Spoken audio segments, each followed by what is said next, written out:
नमस्कार मेरे प्यारे दोस्तों, मैं हूं नितिन मौर्य और स्वागत करता हूं आपका अपने चैनल एक्सीलेंट क्लासेस में। तो आज की इस वीडियो में हम बायोलॉजी के चैप्टर 1 यानी जो चैप्टर 1 है जीवों में जनन, उसके महत्वपूर्ण 40 ऑब्जेक्टिव को देखने वाले हैं। ये ऑब्जेक्टिव आपके बोर्ड परीक्षा के लिए काफ़ी महत्वपूर्ण है, तो वीडियो को ध्यान से देखिए। अगर वीडियो ना समझ में आए तो वीडियो को दोबारा देखिए, ज़रूर देखिए। तो वीडियो स्टार्ट करते हैं। तो हमारा फर्स्ट क्वेश्चन जो कहता है, हमारा फर्स्ट क्वेश्चन कहता है 124 शुक्राणुओं के निर्माण में कितने अर्धसूत्री विभाजन की आवश्यकता होती है। तो हमारा ऑप्शन ए है 124, ऑप्शन बी है 31, ऑप्शन सी है 30 या ऑप्शन डी है 62। तो हमारा ऑप्शन नंबर बी करेक्ट हो जाएगा, यानी 124 शुक्राणुओं के निर्माण में 31 अर्धसूत्री विभाजन की आवश्यकता होती है, यानी हमारा ऑप्शन नंबर बी बिल्कुल करेक्ट हो जाएगा। तो चलते हैं अपने नेक्स्ट क्वेश्चन की ओर। हमारा नेक्स्ट क्वेश्चन कहता है केंचुआ प्राणी है, मतलब केंचुआ कैसा प्राणी है, एक लिंगी है, द्विलिंगी है, अलिंगी है, नपुंसक है। तो हमारा ऑप्शन नंबर बी बिल्कुल करेक्ट हो जाएगा, यानी केंचुआ द्विलिंगी होता है। हमारा ऑप्शन नंबर बी बिल्कुल करेक्ट हो जाएगा। अगर आपको इसका पीडीएफ चाहिए तो इसका पीडीएफ का लिंक हम आपको डिस्क्रिप्शन बॉक्स में दे देंगे, आप वहां से जाके डाउनलोड कर लीजिएगा। तो चलते हैं हम नेक्स्ट क्वेश्चन पर।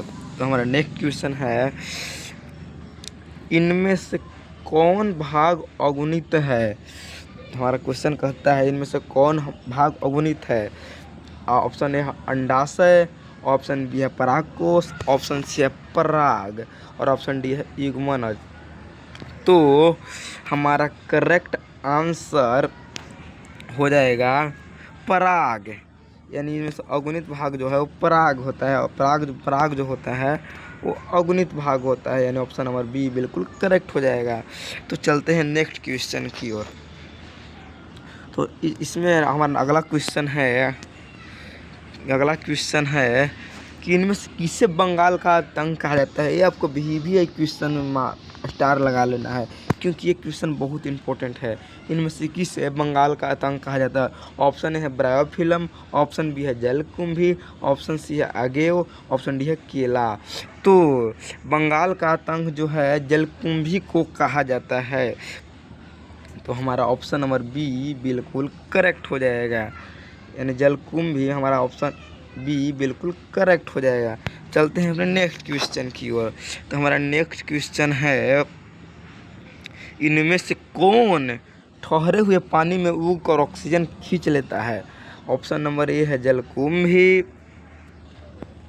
ऑप्शन नंबर ए है जलकुंभी, ऑप्शन नंबर बी है हाइड्रीला, ऑप्शन नंबर सी है कमल, ऑप्शन नंबर डी है धान। तो हमारा ऑप्शन नंबर ए यानी जलकुंभी जो है वो बिल्कुल करेक्ट हो जाएगा, यानी जो जलकुंभी है वो जल में जो ठहरे हुए पानी में उगकर ऑक्सीजन जल से खींच लेता है, यानी हमारा ऑप्शन नंबर ए बिल्कुल करेक्ट हो जाएगा। चलते हैं अपने नेक्स्ट क्वेश्चन की ओर। तो हमारा नेक्स्ट क्वेश्चन कहता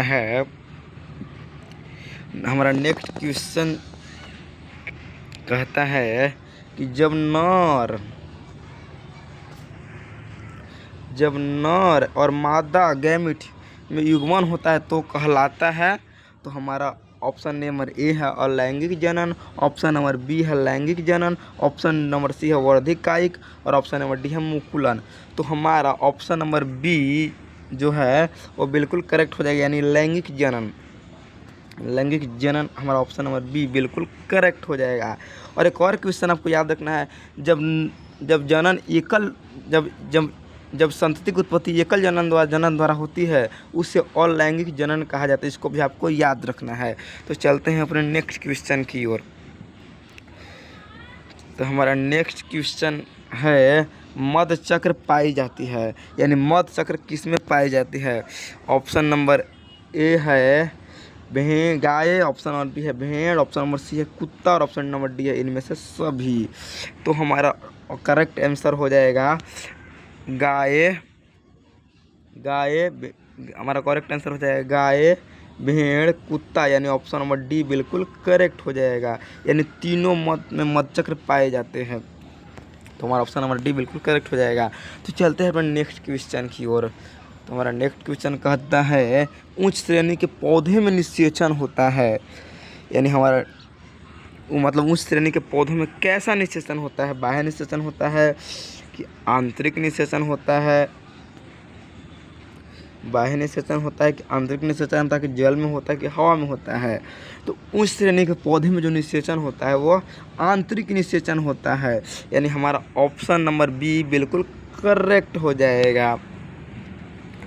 तो हमारा ऑप्शन नंबर बी बिल्कुल करेक्ट हो जाएगा, यानी ऑप्शन नंबर बी आपको याद रखना। चलते हैं अपने नेक्स्ट क्वेश्चन की ओर। तो हमारा नेक्स्ट क्वेश्चन कहता है शकलकंद का उदाहरण है, शकलकंद का उदाहरण है। तो शकलकंद का उदाहरण इनमें से कौन है? ऑप्शन नंबर ए है अदरक, ऑप्शन नंबर बी है दूब घास, ऑप्शन नंबर सी है प्याज और ऑप्शन नंबर डी है आलू। तो हमारा ऑप्शन नंबर सी यानी प्याज बिल्कुल करेक्ट हो जाएगा, यानी इनमें शकलकंद का उदाहरण है वो प्याज होता है, यानी ऑप्शन नंबर बी बिल्कुल करेक्ट हो जाएगा, सी बिल्कुल करेक्ट हो जाएगा, आपको यह याद रखना है। तो चलते हैं अपने नेक्स्ट क्वेश्चन की ओर। तो हमारा नेक्स्ट क्वेश्चन कहता है स्तनधारियों में निषेचन होता है, मतलब स्तनधारियों में निषेचन कहाँ होता है आपको ये बताना है। स्तनधारियों में निषेचन कहाँ होता है? ऑप्शन नंबर ए है अंडाशय, ऑप्शन नंबर बी है वसीय भाग, ऑप्शन नंबर सी है गर्भाशय, ऑप्शन नंबर डी है फैलोपियन नली। तो हमारा ऑप्शन नंबर डी बिल्कुल करेक्ट हो जाएगा, यानी स्तनधारियों में निषेचन फैलोपियन नली में होता है। तो चलते हैं अपने नेक्स्ट क्वेश्चन की ओर। तो हमारा नेक्स्ट क्वेश्चन हमारा नेक्स्ट क्वेश्चन कहता है, थोड़ा क्वेश्चन को जूम कर लेते हैं ताकि आपको भी साफ से दिखाई दे। तो हमारा क्वेश्चन कहता है प्राकृतिक अनिषेक जनन पाया जाता है, यानी किसमें प्राकृतिक अनिषेक जनन पाया जाता है? ऑप्शन नंबर ए है मधुमक्खी, ऑप्शन नंबर ए है मक्खी, ऑप्शन नंबर बी है मधुमक्खी, ऑप्शन नंबर सी है मच्छर और ऑप्शन नंबर डी है इनमें से सभी। तो हमारा ऑप्शन नंबर बी यानी अनिषेक जनन मधुमक्खी में पाया जाता है, यानी हमारा ऑप्शन नंबर बी बिल्कुल करेक्ट हो जाएगा। अगर आपको वीडियो अच्छा लग रहा हो, क्वेश्चन समझ में आ रहा हो तो वीडियो को लाइक ज़रूर कर दीजिएगा, एंड चैनल पे पहली बार आए होंगे तो चैनल को सब्सक्राइब जरूर कर दीजिएगा ताकि हमारे वीडियो के सारे नोटिफिकेशन आप तक सबसे पहले पहुँच पाए। तो वीडियो को आगे चलते हैं।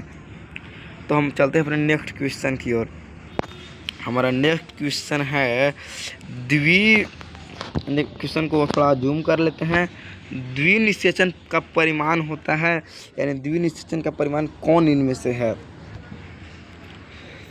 हमारा ऑप्शन नंबर ए है बीजपत्र, ऑप्शन नंबर बी है बीजांडकाय, ऑप्शन नंबर सी है भ्रूणपोष और ऑप्शन नंबर डी है भ्रूण। तो इनमें क्वेश्चन कहता है कि द्विबीजपत्र का उदाहरण है, तो हमारा ऑप्शन नंबर सी यानी भ्रूणपोष बिल्कुल करेक्ट हो जाएगा। तो आपको यह याद रखना है। चलते हैं अपने नेक्स्ट क्वेश्चन की ओर। तो हमारा नेक्स्ट क्वेश्चन कहता है 13 नंबर क्वेश्चन कहता है बीजाणुओं द्वारा जनन करने वाले पौधे जैसे मॉस, फर्न सामान्यतः किस समूह में रखे गए हैं? ऑप्शन ए है स्पोरोफाइट्स, ऑप्शन बी है थाइलोफाइटस, ऑप्शन सी है क्रिप्टोगेमस और ऑप्शन डी है ब्रायोफाइटस। तो हमारा ऑप्शन नंबर सी क्रिप्टोगेमस बिल्कुल करेक्ट हो जाएगा। क्वेश्चन को आपके लिए जूम कर देते हैं, देख सकते हैं। क्वेश्चन फिर से आपको रिपीट कर देते हैं। बीजाणुओं द्वारा जनन करने वाले पौधे जॉन, मॉस, फर्न सामान्यतः किस समूह में पाए जाते हैं? तो हमारा ऑप्शन नंबर सी बिल्कुल करेक्ट हो जाएगा, यानी क्रिप्टोगेमस। तो चलते हैं अपने नेक्स्ट क्वेश्चन की ओर। तो हमारा 14 नंबर क्वेश्चन कहता है वे परिवर्तन जो लार्वा को वयस्क में परिवर्तित कर देते हैं उसे क्या कहते हैं? यानी हमारा जो क्वेश्चन कहता है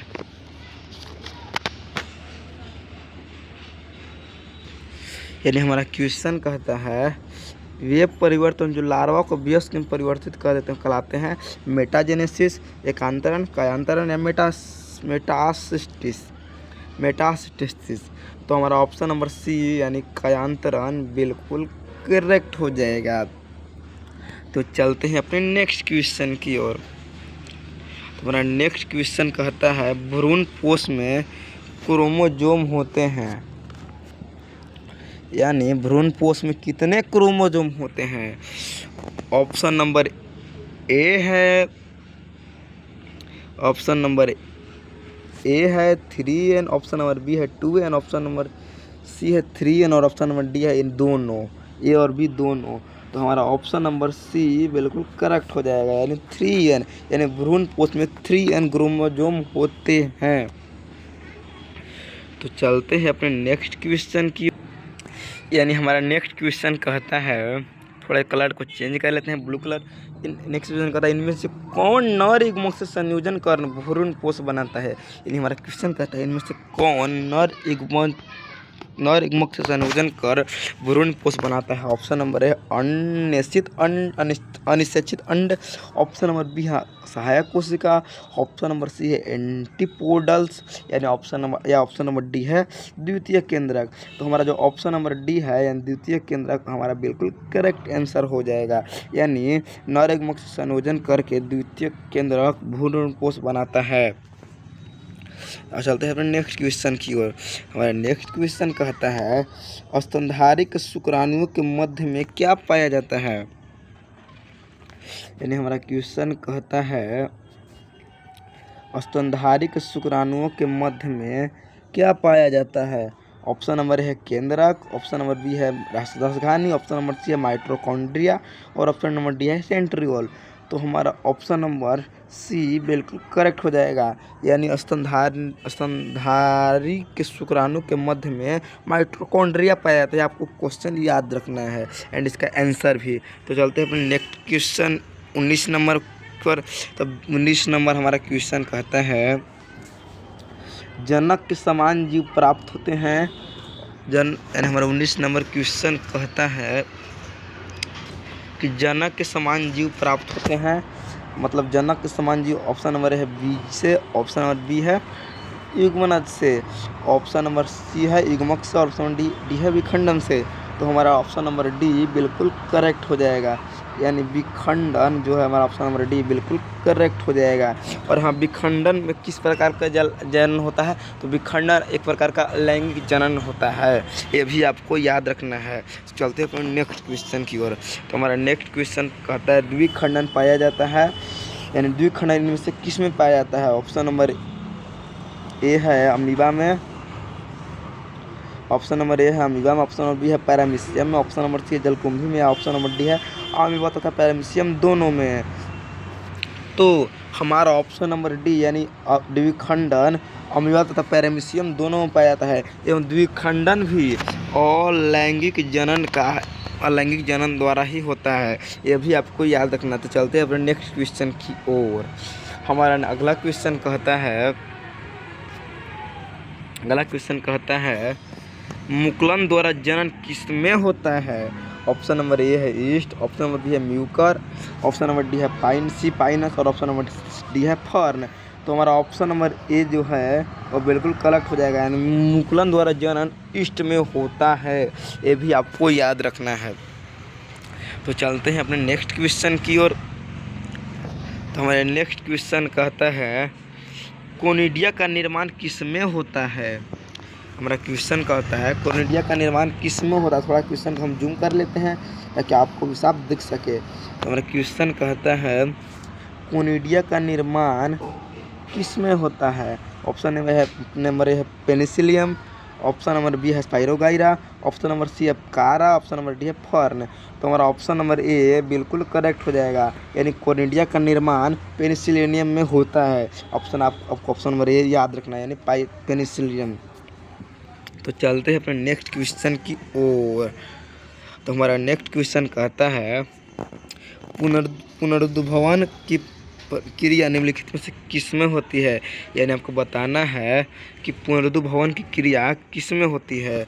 ऑप्शन नंबर ए है स्पंजों में, ऑप्शन नंबर बी है स्पाइरागाइरा में, ऑप्शन नंबर सी है पेनिसिलिना में और ऑप्शन नंबर डी है कारा में। तो हमारा ऑप्शन नंबर ए जो है वो बिल्कुल करेक्ट हो जाएगा। यानी पुनरुद्ध भवन की क्रिया स्पंजों में होता है, स्पंज में होता है, ये आपको याद रखना है। तो चलते हैं अपने नेक्स्ट क्वेश्चन नंबर 25 की ओर। तो 25 नंबर क्वेश्चन कहता है जलकुंभी 65,000 से अधिक पौधे कितने माह में उत्पन्न कर सकता है? यानी आपको पिछले कुछ देर पहले हमको बताया था कि बंगाल का आतंक जलकुंभी कहा जाता है, वही जलकुंभी है। तो जलकुंभी 65,000 से अधिक पौधा कितने माह में उत्पन्न कर सकता है? तो जलकुंभी जो होता है वो 65,000 से अधिक पौधा 8 माह में उत्पन्न कर सकता है। यानी इसमें से 8 माह ऑप्शन नंबर ए में है, यानी हमारा ऑप्शन नंबर ए बिल्कुल करेक्ट हो जाएगा। ये क्वेश्चन भी आई है, क्योंकि बहुत बार ये क्वेश्चन अदर बिहार बोर्ड छोड़कर अदर बोर्ड में पूछे गए हैं। आपको विश्वास नहीं हो रहा है तो आप यूपी बोर्ड का क्वेश्चन चेक कर सकते हैं, उसमें एक क्वेश्चन पूछा गया है, तो हो सकता है इस पर बिहार बोर्ड में भी आ जाए। तो चलते हैं अपने नेक्स्ट क्वेश्चन की ओर। तो हमारा अगला क्वेश्चन कहता है इनमें से कौन केवल एक बार अपने जीवन काल में पुष्प पैदा करता है? ऑप्शन नंबर ए है बांस, ऑप्शन नंबर बी है आम, ऑप्शन नंबर सी है लीची, ऑप्शन नंबर डी है जामुन। तो हमारा ऑप्शन नंबर ए बिल्कुल करेक्ट हो जाएगा। यानी बांस जो है हमारा ऑप्शन नंबर ए बिल्कुल करेक्ट हो। तो हमारा बांस जो है ऑप्शन नंबर ए बिल्कुल करेक्ट हो जाएगा। और एक क्वेश्चन बिहार बोर्ड के 2024 एग्जाम में पूछा गया था, तो हो सकता है अगले बार भी एक क्वेश्चन को दोबारा रिपीट कर दिया जाए, तो आपको एक क्वेश्चन याद रखना है। तो चलते हैं अपने नेक्स्ट क्वेश्चन की ओर। तो हमारा अगला क्वेश्चन कहता है ऋतुस्राव चक्र किसमें पाया जाता है? ये आपको बताना है ऋतुस्राव चक्र किसमें पाया जाता है। ऑप्शन नंबर ए है मनुष्य में, ऑप्शन नंबर बी है बंदर में, ऑप्शन नंबर सी है चिंपैंजी में, ऑप्शन नंबर डी है इनमें से सभी। तो हमारा option number A B C यानी मनुष्य में भी ऋतुस्राव चक्र पाया जाता है, बंदर में भी पाया जाता है और चिंपैंजी में भी पाया जाता है। यानी हमारा ऑप्शन नंबर डी बिल्कुल करेक्ट हो जाएगा। यानी ऋतुस्राव चक्र मनुष्य, बंदर, चिंपैंजी तीनों में पाया जाता है। तो आपको ऑप्शन नंबर डी बिल्कुल याद रखना है।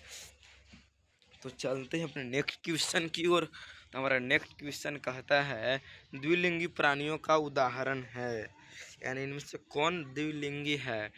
तो आप हमारा ऑप्शन नंबर ए है स्पंज, ऑप्शन नंबर बी है टेपवर्म, ऑप्शन नंबर सी है जोंक, ऑप्शन नंबर डी है इनमें से सभी में। तो हमारा ऑप्शन नंबर डी बिल्कुल करेक्ट हो जाएगा। यानी द्विलिंगी प्राणियों का उदाहरण है स्पंज भी द्विलिंगी प्राणी होता है, टेपवर्म भी होता है और जोंक भी होता है। यानी हमारा ऑप्शन नंबर डी बिल्कुल करेक्ट हो जाएगा। तो यानी हमारा ऑप्शन नंबर डी बिल्कुल करेक्ट हो जाएगा। तो एक क्वेश्चन भी आपको याद रखना है। चलते हैं अपने नेक्स्ट क्वेश्चन की ओर। तो नेक्स्ट क्वेश्चन हमारा कहता है, पहले क्वेश्चन को हम थोड़ा जूम कर लेते हैं। मनुष्य के युग्मकों में गुणसूत्रों की संख्या होती है। यानी आपको बताना है कि मनुष्य की युग्मकों में गुणसूत्रों की संख्या होती है। तो मनुष्य में पूछे तो आपको 46 बताना है, जोड़ी में पूछे तो 23 बताना है। अगर मनुष्य की युग्मकों में पूछे तो मनुष्य के युग्मकों में 23 गुणसूत्र होते हैं। यानी युग्मक मतलब जोड़ा होता है। यानी हमारा ऑप्शन आपको डी ना मारकर सी मारना है कि मनुष्य के युग्मकों में 23 गुणसूत्र होते हैं। यानी हमारा ऑप्शन नंबर बी बिल्कुल करेक्ट हो जाएगा। तो चलते हैं अपने नेक्स्ट क्वेश्चन की ओर। तो हमारा नेक्स्ट क्वेश्चन कहता है, क्वेश्चन को थोड़ा जूम कर लेते हैं।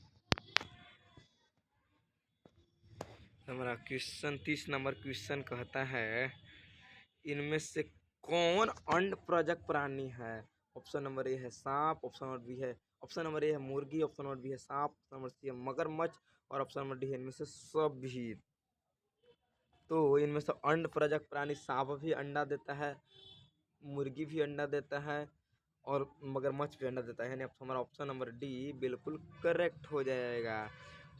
तो आपको एक क्वेश्चन याद रखना है। तो चलते हैं अपने नेक्स्ट क्वेश्चन की ओर। हमारा अगला क्वेश्चन कहता है, हमारा अगला क्वेश्चन कहता है जब निषेचन की क्रिया शरीर से बाहर होती है, यानी क्वेश्चन कह रहा है जब निषेचन क्रिया शरीर के बाहर होती है तो उसे कहते हैं, यानी जब शरीर के निषेचन की जब निषेचन जीव के शरीर के बाहर होता है तो उसे कहते हैं बाह्य निषेचन या निषेक निषेचन या आंतरिक निषेचन या इनमें से कोई नहीं। तो हमारा ऑप्शन नंबर डी जो है बिल्कुल करेक्ट हो जाएगा, यानी बाह्य निषेचन होता है जब निषेचन जीव के शरीर के बाहर होता है उसे बाह्य निषेचन कहते हैं। तो हमारा ऑप्शन नंबर ए बिल्कुल करेक्ट हो जाएगा। तो चलते हैं अपने नेक्स्ट क्वेश्चन की ओर। हमारा नेक्स्ट क्वेश्चन कहता है, हमारा नेक्स्ट क्वेश्चन कहता है इनमें से हमारा क्वेश्चन कहता है हमारा क्वेश्चन कहता है इनमें से कौन सी विधि अलैंगिक प्रजनन की नहीं है। ऑप्शन नंबर ए है, ऑप्शन नंबर ए है मुकुलन, ऑप्शन नंबर बी है लेयरिंग, ऑप्शन नंबर सी है बोना, ऑप्शन नंबर डी है दाब लगाना। तो हमारा ऑप्शन नंबर सी बिल्कुल करेक्ट हो जाएगा, यानी इनमें से बोना जो है लैंगिक प्रजनन की विधि नहीं है। हमारा ऑप्शन नंबर सी बिल्कुल करेक्ट हो जाएगा। तो चलते हैं अपने नेक्स्ट क्वेश्चन की ओर। हमारा अगला क्वेश्चन कहता है युग्मकों का स्थानांतरण हो सकता है, यानी युग्मकों का स्थानांतरण किसके द्वारा इनमें से हो सकता है। ऑप्शन नंबर ए है जल द्वारा, ऑप्शन नंबर बी है वायु द्वारा, ऑप्शन नंबर सी है हवा द्वारा, ऑप्शन नंबर डी है इनमें से सभी द्वारा। तो हमारा ऑप्शन नंबर डी बिल्कुल करेक्ट हो जाएगा, यानी युग्मकों का स्थानांतरण हवा द्वारा भी हो सकता है, जल द्वारा भी हो सकता है, हवा द्वारा भी हो सकता है, यानी हमारा ऑप्शन नंबर डी जो है बिल्कुल करेक्ट हो जाएगा। तो चलते हैं अपने नेक्स्ट क्वेश्चन की ओर। तो हमारा अगला क्वेश्चन कहता है इनमें से कौन सा जीव प्रजक नहीं है, यानी हमारा क्वेश्चन कहता है इनमें से कौन सा जीव प्रजक नहीं है।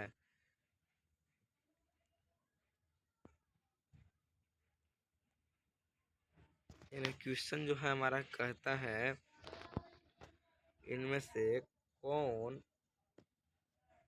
सा जीव प्रजक नहीं है। ऑप्शन नंबर ए है मुर्गी, ऑप्शन नंबर बी है गाय, ऑप्शन नंबर सी है बकरी, ऑप्शन नंबर डी है मनुष्य। तो हमारा ऑप्शन नंबर ए मुर्गी, यानी मुर्गी जो है सजीव प्रजक यानी स्तनधारी, यानी मुर्गी अंडा देता है फिर उसमें से बच्चा निकलता है, बाकी ये तीनों स्तनधारी हैं यानी जो सीधे बच्चा देते हैं। तो हमारा ऑप्शन नंबर ए बिल्कुल करेक्ट हो जाएगा, यानी मुर्गी जो है वो सजीव प्रजक नहीं है। तो चलते हैं अपने नेक्स्ट क्वेश्चन की ओर। तो हमारा अगला क्वेश्चन कहता है इनमें से किसमें बाह्य निषेचन होता है। हमारा क्वेश्चन कहता है कि इनमें से किसमें बाह्य निषेचन होता है। क्वेश्चन को थोड़ा जूम कर लेते हैं। तो क्वेश्चन कहता है इनमें से किसमें बाह्य निषेचन होता है। ऑप्शन नंबर ए है मेढक, ऑप्शन नंबर बी है हिरन, ऑप्शन नंबर सी है मनुष्य, ऑप्शन नंबर डी है घोंघा। तो हमारा ऑप्शन नंबर ए जो है बिल्कुल करेक्ट हो जाएगा, यानी बाह्य निषेचन किसमें होता है। तो बाह्य निषेचन जो होता है वो मेढक में होता है, यानी ऑप्शन नंबर ए बिल्कुल करेक्ट हो जाएगा। अगर आपको मैथ पढ़ना है तो इस पर हमारे प्रिंस सर मैथ पढ़ाते हैं, आप उनसे बहुत बढ़िया तरीके से मैथ पढ़ सकते हैं। तो चलते हैं अपने नेक्स्ट क्वेश्चन की ओर। तो हमारा अगला क्वेश्चन कहता है इनमें से किसमें जल माध्यम द्वारा निषेचन होता है, यानी हमारा क्वेश्चन कहता है इनमें से किस में जल माध्यम द्वारा निषेचन होता है। ऑप्शन नंबर है शैवाल, ऑप्शन नंबर बी है ब्रायोफाइटस, ऑप्शन नंबर सी है ट्रायोटेरिडाफाइटस और ऑप्शन नंबर डी है इनमें से सभी। तो हमारा ऑप्शन नंबर डी बिल्कुल करेक्ट हो जाएगा। यानी शैवाल में भी जल द्वारा निषेचन होता है, ब्रायोफाइटस में जल द्वारा निषेचन होता है, ट्रायोडेफाइटस में भी जल द्वारा निषेचन होता है। यानी हमारा ऑप्शन नंबर डी बिल्कुल करेक्ट हो जाएगा। तो चलते हैं अपने नेक्स्ट क्वेश्चन की ओर। तो हमारा अगला क्वेश्चन कहता है इनमें से कौन उभयलिंगी पादप नहीं है। यानी चारों में से कौन उभयलिंगी पादप नहीं है। तो ऑप्शन नंबर है पपीता, ऑप्शन नंबर बी है सरसों, ऑप्शन नंबर सी है मक्का, ऑप्शन नंबर डी है गुड़हल। तो हमारा ऑप्शन नंबर ए जो पपीता है वो उभयलिंगी पादप नहीं होता है। यानी ऑप्शन नंबर ए बिल्कुल करेक्ट हो जाएगा। तो चलते हैं अपने नेक्स्ट क्वेश्चन की ओर। तो हमारा नेक्स्ट क्वेश्चन कहता है अगैव में वर्षी प्रजनन होता है।